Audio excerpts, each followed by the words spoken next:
Assalamualaikum warahmatullahi wabarakatuh. Halo peserta didik semua.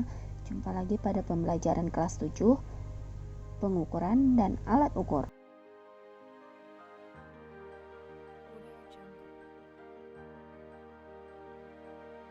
Mengukur adalah membandingkan suatu besaran dengan besaran lain yang sejenis dan ditetapkan sebagai satuan. Tahukah kamu orang-orang zaman dahulu menggunakan anggota tubuhnya untuk melakukan pengukuran? Misalnya untuk mengukur tanah menggunakan jengkal, depa, langkah, ataupun benda-benda di sekitarnya.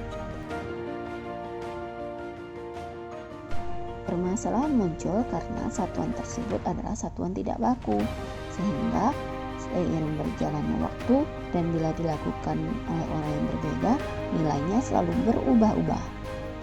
Oleh karena itu, seiring berjalannya waktu, ditemukanlah berbagai jenis alat ukur yang membantu dan memudahkan pekerjaan manusia untuk melakukan suatu pengukuran.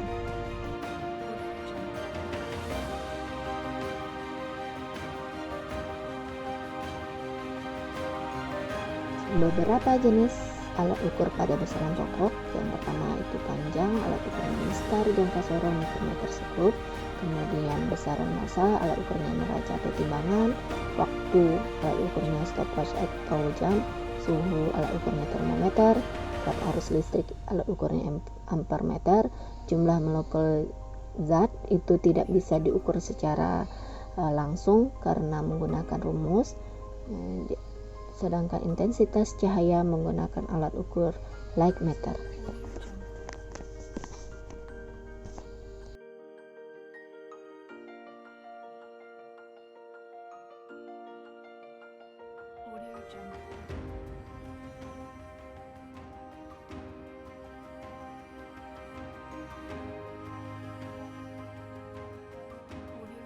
Dalam pengukuran kita akan mengenal nama atau istilah ketelitian. Ketelitian yaitu nilai terkecil yang dapat diukur oleh suatu alat ukur. Cara membaca nilai ukur pada penggaris atau mistar yaitu pertama kita lihat skala akhir di ujung benda atau x-aksen dikurangkan dengan skala awal atau x. Dari gambar kita lihat skala akhirnya yaitu 7,5 cm dikurang skala awal X 4 cm, maka nilai ukur yang terlihat pada benda 3,5 cm. Cara selanjutnya yaitu bila benda terletak di titik 0 cm, maka kita tinggal melihat nilai akhir di ujung benda yaitu 2,5 seperti pada gambar. X aksen 2,5, X nya 0, maka 2,5 cm dikurang 0 cm, nilai ukur pada mistar 2,5 cm.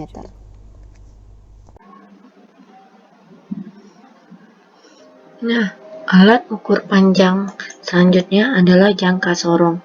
Jangka sorong memiliki nilai ketelitian 0,01 cm. Bagian-bagian dari jangka sorong terdiri dari rahang bawah, rahang atas, pengunci, skala utama, kemudian ada skala nonius. Nah, jangka sorong bisa mengukur benda-benda seperti ketebalan uang logam, diameter uang logam, diameter dalam pipa ataupun diameter luar pipa, dan banyak hal lagi yang benda-benda yang bisa diukur oleh jangka sorong yang tidak bisa diukur oleh mistar. Membaca nilai ukur pada jangka sorong, yang pertama menempatkan benda pada rahang, misalnya rahang bawah untuk mengukur ketebalannya. Kemudian kita lihat nilai pada skala utama. Kalau di gambar itu terdapat 1,6 yaitu skala utama itu mendekati nilai 0 pada skala nonius, maka terbaca 1,6 cm, itulah skala utamanya. Kemudian skala nonius yaitu garis yang pada skala nonius tepat berimpit dengan skala utama, yaitu garis ke-1. Berarti 1 dikali 0,01 cm adalah nilai ketelitian dari jangka sorong. Maka nilai ukurnya adalah skala utama ditambah skala nonius, 1,6 ditambah 0,01 cm. Maka nilai ukur jangka sorong 1,61 cm.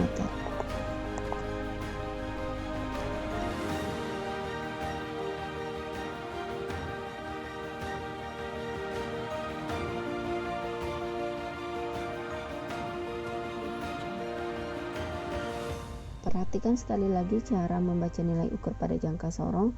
Yang pertama kita lihat skala utama yang mendekati 0 pada skala nonius. Di sini terlihat 1,4, tidak mencapai 1,5, berarti 1,4 cm skala utama. Kemudian skala nonius adalah yang tepat berhimpit garisnya dengan skala utama. Di sini ada garis ke-6, sehingga 6 dikali ketelitiannya yaitu 6 kali 0,01 cm, hasilnya 0,06 cm. Maka nilai ukur yang terbaca adalah 1,4 ditambah 0,06 cm, hasilnya 1,46 cm. Alat ukur panjang selanjutnya adalah mikrometer sekrup dengan nilai ketelitian 0,01 mm, sehingga lebih teliti daripada jangka sorong maupun penggaris. Mikrometer sekrup dapat digunakan untuk mengukur sampai ketebalan kertas. Bagian-bagian dari mikrometer sekrup terdiri dari pertama yaitu poros tetap, kemudian poros bergeser atau poros bergerak, kemudian pengunci sebagai penguat atau pengunci dari benda yang akan diukur, skala utama, kemudian ada skala nonius,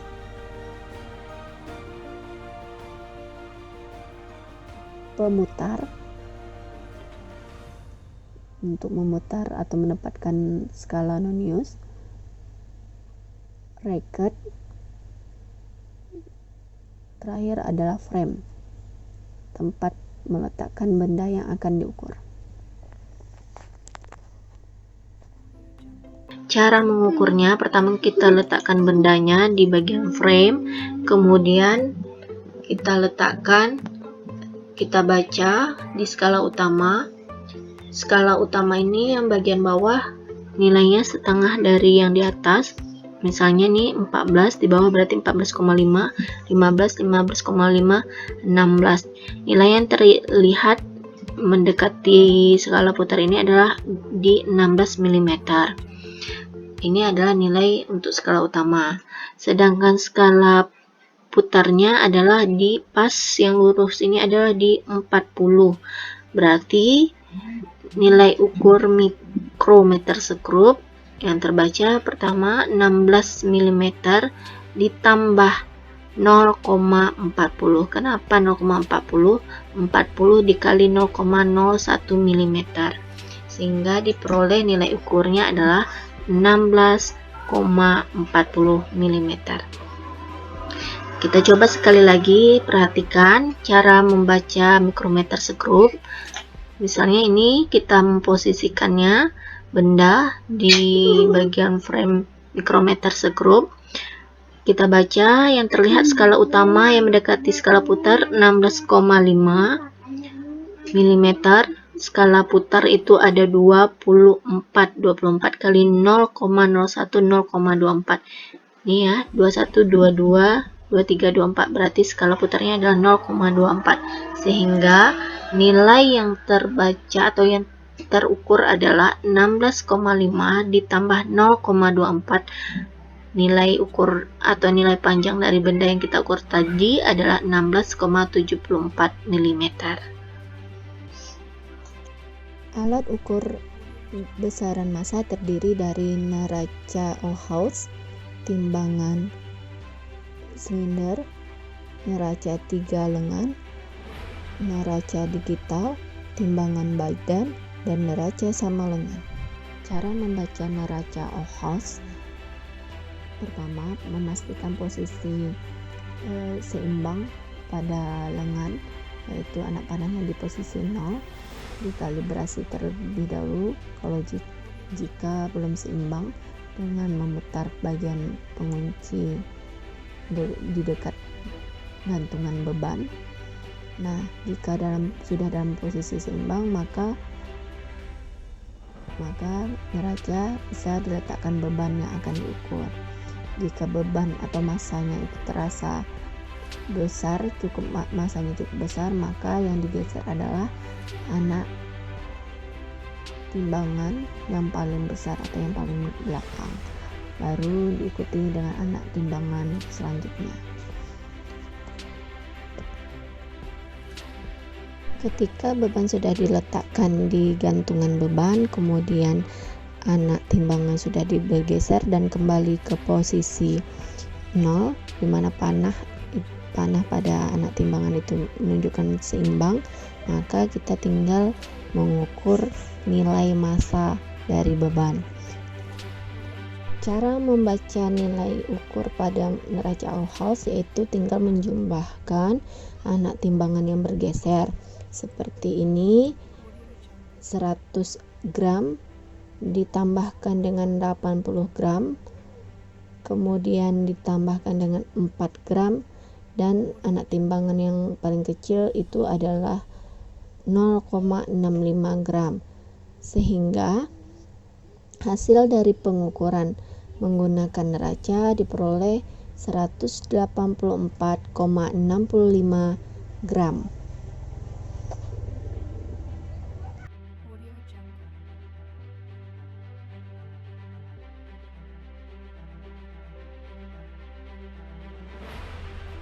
Alat ukur besaran selanjutnya yaitu besaran waktu, yang terdiri dari jam, arloji, stopwatch digital, stopwatch analog, jam pasir, dan jam matahari.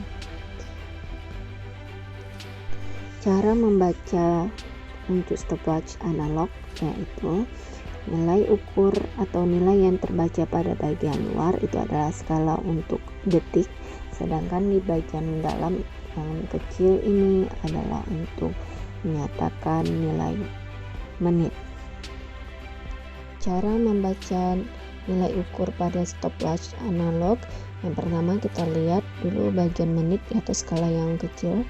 Lingkaran kecil itu menunjukkan angka 2 menit, sedangkan yang di bagian luar menunjukkan angka 12 sekon. Sehingga nilai ukurnya tinggal kita jumlahkan, tetapi kita samakan dulu satuannya. 2 menit diubah ke sekon atau ke detik, 2 kali 60 hasilnya 120 sekon, kemudian dijumlahkan dengan 12 sekon, sehingga 120 tambah 12 hasilnya 132 sekon atau 132 detik. Oke, semua demikianlah beberapa cara pengukuran alat ukur dan beberapa jenis alat ukur. Semoga bermanfaat bagi kamu semua, dan jangan lupa mengulang kembali materi yang belum paham. Selamat belajar. Wassalamualaikum warahmatullahi wabarakatuh.